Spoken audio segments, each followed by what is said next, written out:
ஆனா இப்ப எங்க வீட்டுக்கார என்னை பார்த்து ஹன்சிகா மாதிரி இன்னைக்கு இருக்கு அப்படின்னு கிளி கிளின்னு இருக்கும் எனக்கு. ஓகே ஓகே அப்படின்ட்டு நமக்கு சம்பவம் தெரியாதா, இருந்தாலும் ஒரு சந்தோஷம் தான். சரி ஓகே அழகா இருக்கான்னு சொல்லும் போது அவர் சொல்லணுங்கிறதுக்காக தான் நம்ம முடிஞ்ச வரைக்கும் ட்ரெஸ் பண்ணிக்கிறது எல்லாமே. அந்த பொய் சொல்லும் போது நமக்கு ஒரு சந்தோஷம், அவ்வளவுதான். முடிஞ்ச வரைக்கும் பொய் சொல்றதை நம்பினாதான் சார் வாழ முடியும். இவர் சொல்ற பொய்யை எப்படி கண்டுபிடிக்கிறீங்க? கிராஸ் கொஸ்டின் கேட்டாலே தெரிஞ்சிடும் சார். அப்படின்னு பாரு. அப்ப நம்ம வந்து ஏன் கொளறி பேசுற இல்லப்பா அப்படி சொல்ற திரும்பி பேசுறேன் வெயிட் பண்ணிட்டு இருக்கேன்ப்பா அப்படின்னு அப்புறம் கொஞ்சம் தெளிவா பேசுற திரும்ப நம்ம அதை வச்சு தெரிஞ்சுக்கலாம். அதனால வந்து மதுரைக்கு போகணும்னு சொன்னாலே டாபிக்கை மாத்தி சண்டை போட்டுறது. நீங்க சொல்வது வந்து எந்த அளவுக்கு வந்து மைண்ட்ல ஏறி இருந்தா இவ்வளவு பெர்ஃபெக்ட்டா நீங்க கூட பேசுவீங்களான்னு தெரியல. மறுபடியும் இன்றைக்கு தலைப்புல மகிழ்ச்சி என்பது என்ன அப்படின்னா தன்னை உயர்த்தி கொள்வது அப்படின்னு அவங்க சொல்றாங்க. தன்னை உயர்த்தி கொள்வது அப்படிங்கிறதுக்குள்ள பிறருக்கு உதவுவது அப்படிங்கிறது அடங்காது. ஆனா பிறருக்கு உதவுவது என்பதற்குள் தன்னை உயர்த்தி கொள்வது என்பது அடங்கும். ஓ ஆமாங்க, அது எப்படிங்க?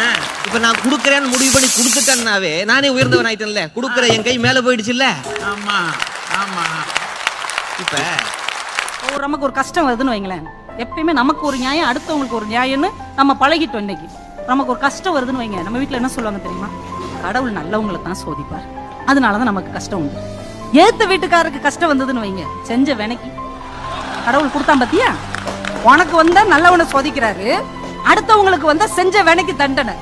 நமக்கு ஒரு நல்லது நடந்ததுன்னு வைங்க, கடவுள் கண்ணை திறந்துட்டார், நம்ம பக்தி எல்லாம் பழிச்சிருச்சு. அடுத்தவங்களுக்கு நல்லது நடக்கட்டும், இந்த கடவுளுக்கு கண்ணே கிடைக்காதா? இவன்லாம் நல்லா இருக்கானே. இப்ப நமக்கு ஒரு நியாயம் இன்னொருவருக்கு ஒரு நியாயமாக என்னைக்கு நம்ம மாறி போனோம்? நம்ம வீட்டு பிள்ளைங்க மொட்டை மாடியில விளையாடுச்சுன்னு வைங்க, மான் மாதிரி துள்ளி துள்ளி விளையாடு. அடுத்த வீட்டு பிள்ளைங்க விளையாடட்டும், எரும மாடு மாதிரி குதிச்சுக்கிட்டு இருக்கு பாரு. உன் பிள்ளைக்கு ஒரு நியாயம், அடுத்த பிள்ளைக்கு ஒரு நியாயம். எப்படி கையில போட்டிருக்கேன்ல, இது ஒரு சிங்கிள் கட் சூப்பரான பிரீமியம் டைமண்ட் ரிங்குங்க. இந்த டைமண்ட் ரிங்கோட வேல்யூ தெரியற எனக்கு இதப்பா பத்திரமா பாத்துக்கணும்ப்பா அப்படின்னு எனக்கு தெரியும். இதோட வேல்யூ தெரியாத ஒருத்தவங்க கையில கொடுத்துட்டு பத்திரமா பாத்துக்கோங்க அப்படின்னா, வேல்யூ தெரியாத எனக்கு இது என்ன ஒரு கல் மின்னு இருக்கு தூக்கி போட்டு போவான். இப்போ அவன் அப்படி தூக்கி போட்டு போகும்போது எனக்கு வலிக்கும், சே இது எவ்வளோ இம்பார்ட்டன்ட் ப்ரெஷஸ், இதோட மதிப்பே எனக்கு தெரியலையே, இதை என்கிட்ட திரும்ப கொடுக்கக்கூடாது அப்படின்னு.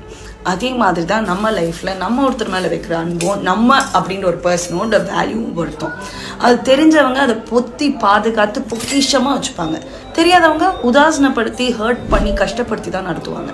ஸோ நீங்கள் ஒரு வைரமாக இருக்கிற பட்சத்தில் உங்கள் பார்ட்னர் உங்களை ப்ரெஷர்ஸை பார்த்துக்கிறாங்களா இல்லையா, இல்லை உதாசனப்படுத்துகிறாங்களா அப்படின்ற முடிவு எடுத்துட்டு ஏன் வேல்யூ தெரியல ஏன் வேல்யூ தெரியல அப்படின்னு போய் கேட்காதீங்க. ஏன்னா உங்களுக்கு வேல்யூ தெரியல அப்படின்றத புரிஞ்சுக்கோங்க. கொஞ்சம் எடுத்துக்கிறேமா, இன்னும் கொஞ்சம் எடுத்துக்கிறேமா. அப்புறம் சோறத்துக்கு போது காய் பத்தல என்ன அம்மா நீ எல்லாம் அப்படின்னு என் மாமியார் முன்னாடியே நீ அசிங்கப்படுத்துவேன். ஏண்டா பிஞ்சு போவோம், நானே நல்லா என்னைக்கு ஒரு நாள் தான் சமைக்கிறேன், அது எனக்கு கூட வைக்காம தின்னு போடுறாங்க இந்த வீட்டுல. காலிஃபிளவரா எனக்கு 2 பீஸ் கொடுங்க. இந்த வந்துட்டாரு இந்த வீட்டோட பெரிய லங்கோட லபக்கு. வாங்க சார் வாங்க, என்ன காலிஃபிளவரா இந்தாங்க, 4 கிலோ வாங்கி கொடுத்துருக்கீங்களா உங்க சம்பள காசுல, 2 கிலோ உங்களுக்கு 2 கிலோ உங்க தங்க வாங்கினுக்கு. அவனாவது பெத்த பிள்ளையான்னு வெறுஞ்சோறாவது போடுவேன். நீங்க என் மாமியாரோட பிள்ளை, காலிஃபிளவர்ல கைய வச்சீங்க சோறு கூட போடாம உட்கார வச்சிருக்கேன். மாமியார் இருக்காங்களே இப்ப கக்காம இருக்கேன், எல்லாத்தையும் கக்கி போடுவேன். பேசாம கையில நல்லா நெஞ்சுக்கு ஏத்தி கட்டிட்டு அப்படி குத்த வச்சு உட்காருங்க, கிச்சன் பக்கத்துல வரக்கூடாதாமா. மனுஷன் ஒருத்தனுக்கு இந்த வீட்டுல மரியாதை இருக்கா?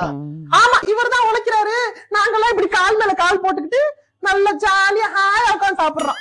வந்துட்டாரு பெரிய டவுசர் உழைப்ப பத்தி பேசுறதுக்கு.